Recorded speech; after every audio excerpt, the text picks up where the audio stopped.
Hello and welcome to my channel.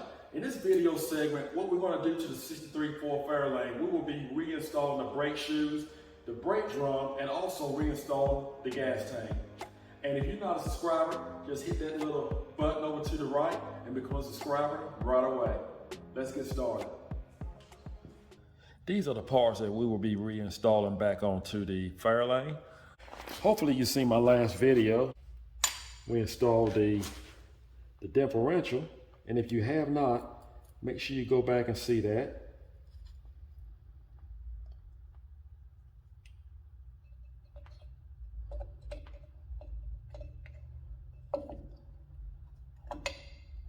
Bring it up a little bit. There we go. A washer there. We're going to put a spring here. And we just put the washer.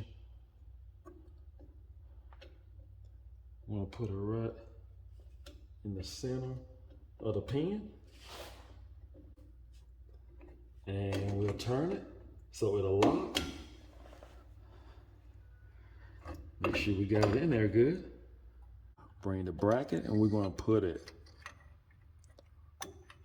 put the fork right in the groove.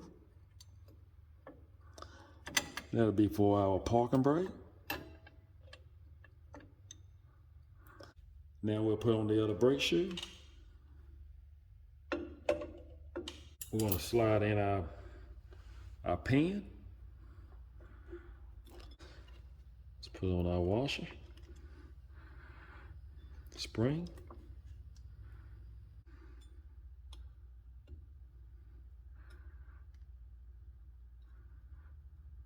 And you want to hold the back of your pin.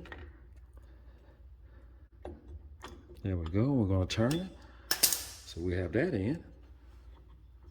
So what we're going to do, we're going to take these two springs, but we have to put back our cable here by the rail being on this side, the glide. We're going to put the cable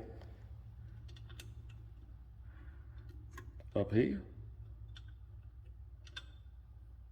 I'm gonna turn it this way. And I can always put it up here anytime. I'm gonna leave it there for the time being. And we're gonna go ahead and just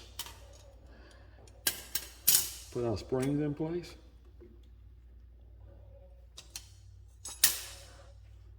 And we have a tool here. You definitely need this tool if you're working on brake shoes. This tool is a lifesaver.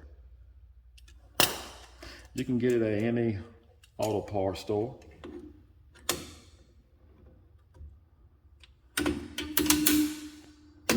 Okay. And we'll do the same right here. All right. And just make sure that your forks is in position. And your bracket for your parking brake, that seemed to be in position. Now we're going to work our way to the bottom. And what we're going to do, we're going to install our adjuster. Now, you know, I like to make sure that my adjuster is going to be free. And if you need to just make sure that it's easy to move back and forth, you can put some anti-seize on it. It's moving freely, so I shouldn't have any problems with this. And the other end is actually moving freely. That's very important. And you can put a little grease on this other end if you need to do so. All right, we're going to install this. And what you want to do, you want to have the gear, the forks, or whatever you may want to call it, you want to have it to be so that you can actually get your adjuster in this slot. And you can actually adjust it from the outside. And that's something we will actually do later. So what we're going to do is just put this on. Now we have that back on. Now this clip here actually keeps your adjustment in place so it don't move back and forth. Well, if you're putting back your brake shoes and you do not have this, find one. This can save you a lot of trouble. Now, this hook right here, where my finger's pointing, we're going to put it right here. And we're just going to lay this over. Now, back to this cable. That's what this cable for. This cable is actually going to hook here. So what we're going to do, let's go ahead and hook the cable. Okay, so we got the cable hooked back up. Now, we need to hook this spring onto the bracket here. So we're going to put the spring right here and it'll force the lever to actually stay down to keep the adjuster from moving. And you can use some pliers. And we have the spring hooked up and the cable hooked up to the lever, and that's the position that you want it to be. Now we need to go back up here, and you can take a screwdriver and just work your cable back around this rail here. Regular small screwdriver, a thin one, and we're just going to work our way.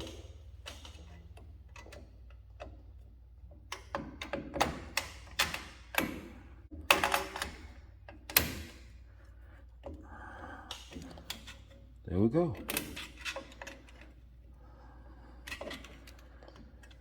So that's what we want. And we're going to go over to the other side and do the same. But the first thing we want to do, we want to hook up our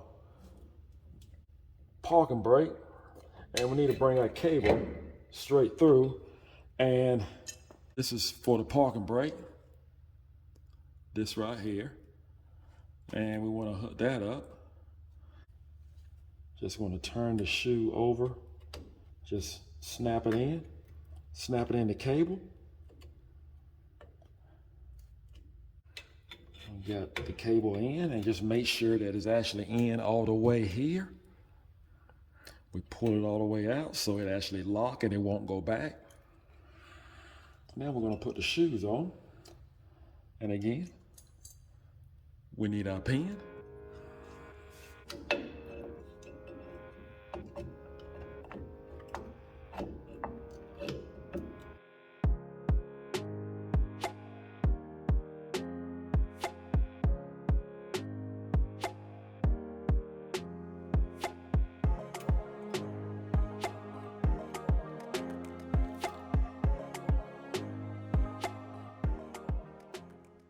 Now I'm just going to clean up the brake drums a little bit, and there's nothing wrong with them.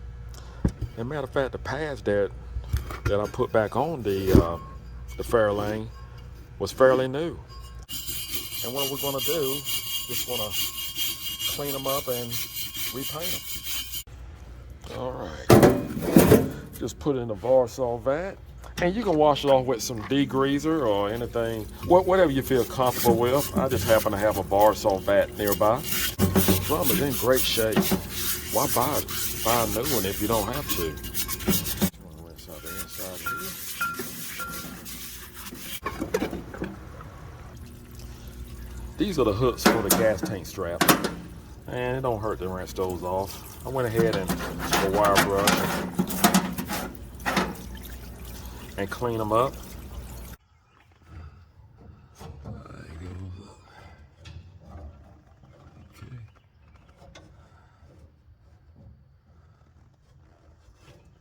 These are our two straps for our gas tank, and it's the filler for our gas tank with the two clamps. And went ahead and put on a new hose, and of course our two drums, and we'll just go ahead and put those back on. Now, rear drum brakes can be a tricky situation. Now, when you put on drum brakes, oh, that's perfect. That's perfect. Now, what you want to do, You do not want your parking brake shoes, you do not want your drum brake shoes to actually be so far out that when you put on your drum, it's actually snug.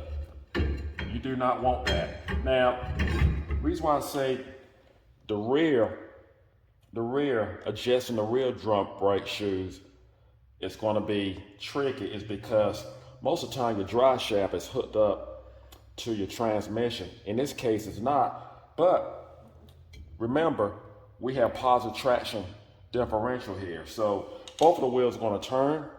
So that's why when you put on your drum brakes, your drums for your rear brakes, you just want to make sure that it's barely touching the shoes. That is your best adjustment without going through a lot of headaches and so forth. That's what I do. And this is perfect right here. You do not want to have your drums when you put it in that is actually, you gotta work it in.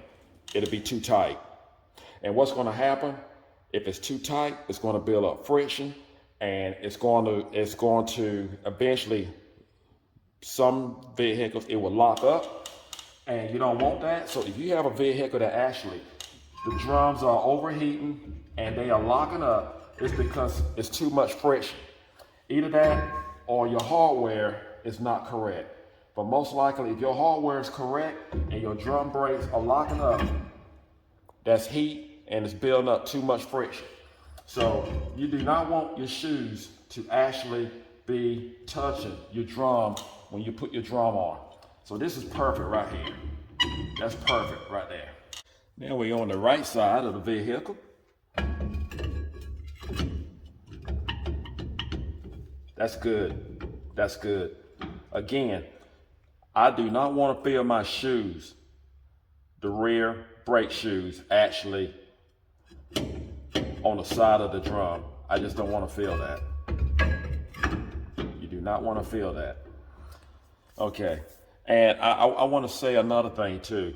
I travel on the interstate, and years ago, when the speed limit was 55 miles per hour, you can get away with your drum brake actually touching your brake shoes because you didn't drive but so long and so fast.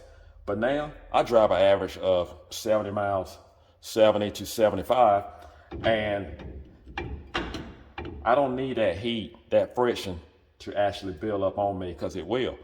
So this is perfect for me, and this is from past experience, and I just like to share that with you guys. Well, this is a great time to mount the gas tank. Well, the first thing we're going to do, remember the straps that we have. We're going to mount those.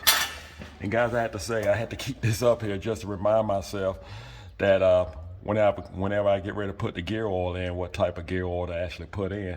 So just a constant reminder, because if you have not seen the video of converting the standard differential to a positive traction differential, you have to see that. Now, we have clips here. We have a slot here, a slot right over here. And we're just gonna put the end of the straps, the gas tank straps in. I'm gonna put that in place. There we go, just like that. We're just gonna leave it hanging down. There we go. Now we have both our straps in place. The hook's right here, and we're actually going to hook it up to our bracket here. If I can get it in there. All right, let's go ahead and mount the gas tank. Let's not forget our filler tube. I want to make sure when I'm at the gas pump, I have no issues. And I do not want to smell any gas. We'll just tighten up our clamp. Use my 5/16 socket. You can just use a screwdriver.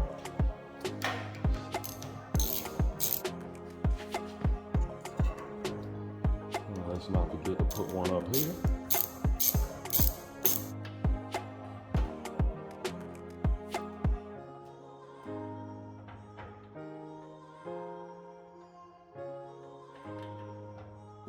9/16.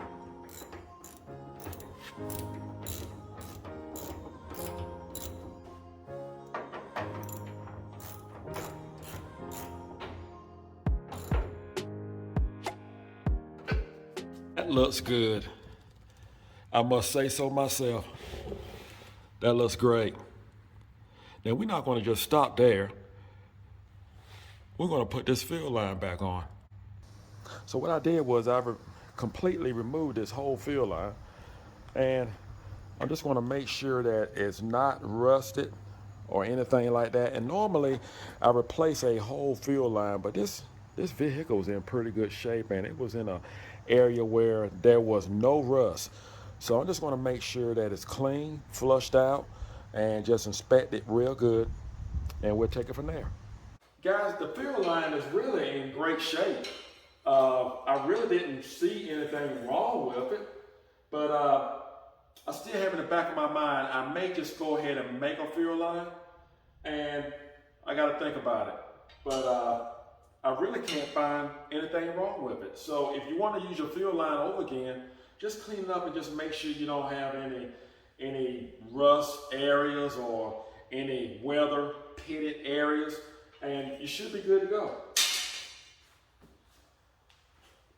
And I want to say on the next episode of the 63 Ford Fairlane, we are going to focus on the 289, and we're going to put it on the engine test stand, and we have to break it in because there's a process on how to break it in, and we're going to cover that step by step. And I hope that you have looked at the video of my wife actually rebuilding her own engine.